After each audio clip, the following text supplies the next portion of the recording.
हमारी संस्कृति, हमारे संस्कार सदा रहें हमारे साथ। सब्सक्राइब करें तिलक। हिंदू धर्म में वर्णित सभी पवित्र तीर्थ स्थलों में से वृंदावन की भगवान श्री कृष्ण से जुड़े होने के कारण एक अलग ही पहचान है।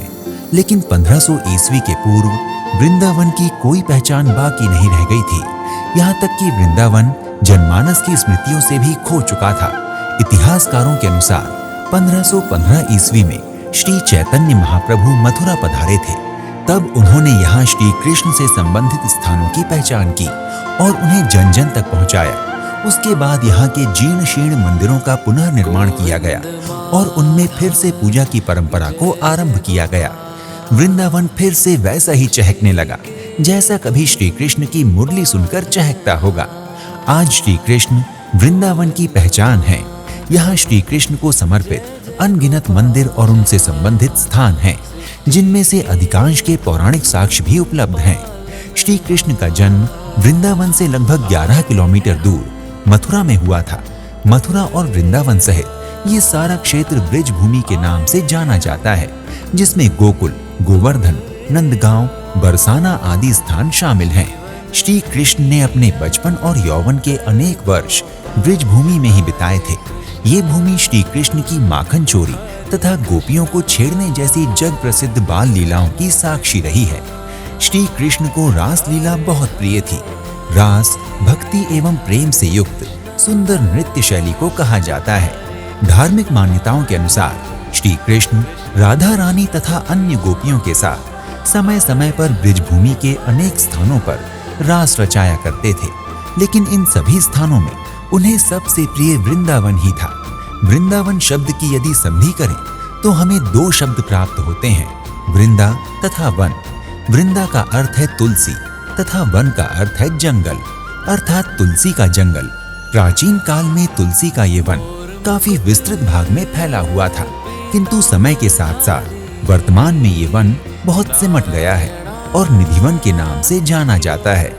ये मंदिर आप जो रहे हैं इसका नाम है निधिवन। निधि माने माना जाता है खजाना, वन माने माना जाता है जंगल।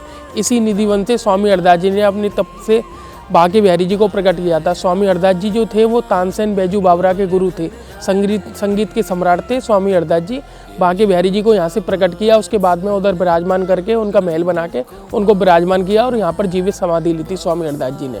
मान्यता है कि आज भी श्री कृष्ण राधा रानी तथा अन्य गोपियों के साथ हर रात यहाँ पर रास रचाने आते हैं। इसलिए सूर्यास्त के बाद निधिवन में किसी को भी रुकने की आज्ञा नहीं है। कहते हैं कि यदि कोई इस स्थान पर रात को ठहरेगा तो या तो वो दृष्टिहीन हो जाएगा या फिर जीवित नहीं रहेगा।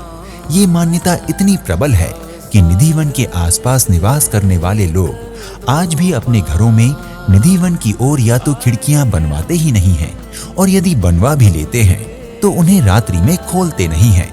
आप जितने भी यहाँ पर वृक्ष देखोगे ये 16,108 वृक्ष है। जैसे कि भगवान कृष्ण की गोपी आती 16,108, आपको पता होगा।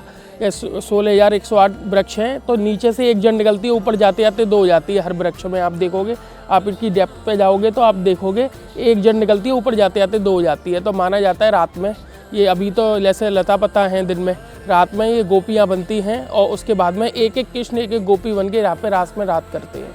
निधिवन के भीतर 2 मंदिर हैं। पहला निधिवन मंदिर तथा दूसरा रंग महल। निधिवन मंदिर स्वामी हरिदास जी गोस्वामी द्वारा बनवाया गया था। स्वामी हरिदास गोस्वामी का जन्म 1478 में एक सारस्वत ब्राह्मण परिवार में हुआ था। वे द्वापर युग में यादवों के कुलगुरु गर्गाचार्य जी के परिवार से थे।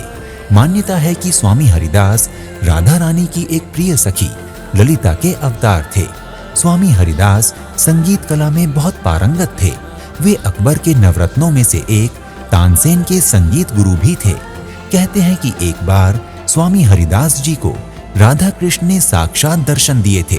तब स्वामी हरिदास ने उनसे सदैव इस स्थान पर निवास करने के लिए प्रार्थना की। उनकी प्रार्थना को सुनकर श्री कृष्ण और राधा रानी तुरंत पत्थर की मूर्तियों में बदल गए। तब स्वामी हरिदास जी ने मंदिर बनवाकर श्रद्धा के साथ इन मूर्तियों की स्थापना करवा दी।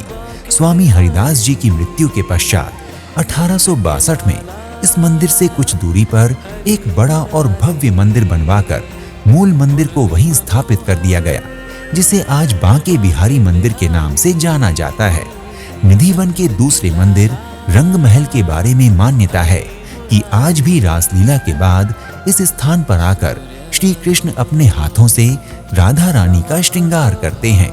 इसी मान्यता के चलते प्रतिदिन संध्या को पुजारियों के द्वारा मंदिर में बिस्तर लगाया जाता है तथा राधा रानी के लिए श्रृंगार का सामान और कपड़े रखे जाते हैं। उसके साथ ही नीम की दातून, मिठाइयाँ, पान तथा पानी भी रख दिया जाता है। और बड़े आश्चर्य की बात है कि सवेरे मंदिर खोलने पर ऐसा लगता है कि जैसे बिस्तर तथा अन्य वस्तुओं का रात में उपयोग किया गया है। ऐसा कैसे होता है और क्यों होता है, ये रहस्य आज भी रहस्य ही बना हुआ है।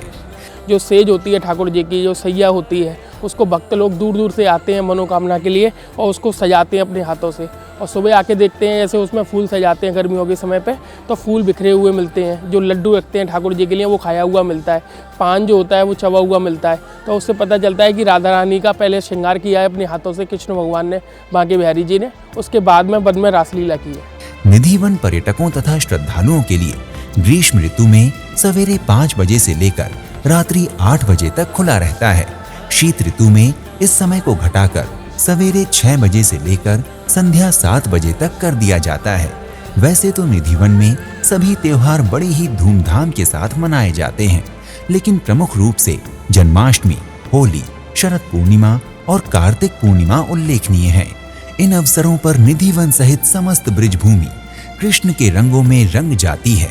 वृंदावन के निधिवन में निधिवन मंदिर तथा बांके बिहारी मंदिर के अलावा भी अनेक दर्शनीय तथा धार्मिक स्थल हैं, जैसे यमुना नदी के घाट, स्कॉन मंदिर, प्रेम मंदिर, राधा वल्लभ मंदिर, राधा रमण मंदिर, राधा दामोदर मंदिर, निधिवन मदन मोहन मंदिर। अतः आप निधिवन मंदिर यात्रा के दौरान इन मंदिरों के दर्शन भी कर सकते हैं। हवाई मार्ग से वृंदावन आने वालों के लिए सबसे निकटतम हवाई अड्डा आगरा शहर का पंडित दीनदयाल उपाध्याय हवाई अड्डा है। इसके अतिरिक्त यदि आप रेल मार्ग द्वारा वृंदावन आना चाहते हैं तो आपके लिए सबसे निकटतम रेलवे स्टेशन मथुरा जंक्शन रहेगा। देश के सभी प्रमुख स्टेशनों से मथुरा स्टेशन अच्छी तरह जुड़ा हुआ है और आप सरकारी अथवा निजी वाहन का प्रयोग कर सड़क मार्ग द्वारा भी मथुरा या वृंदावन तक सुगमता से पहुंच सकते हैं। भक्तों, अगर आपको हमारा ये कार्यक्रम अच्छा लगा तो अविलंब ही अपनी निधिवन मंदिर की यात्रा का शुभारंभ कीजिए। आज के इस एपिसोड को यहीं श्री राधे कृष्ण के जय घोष के साथ विराम देते हैं।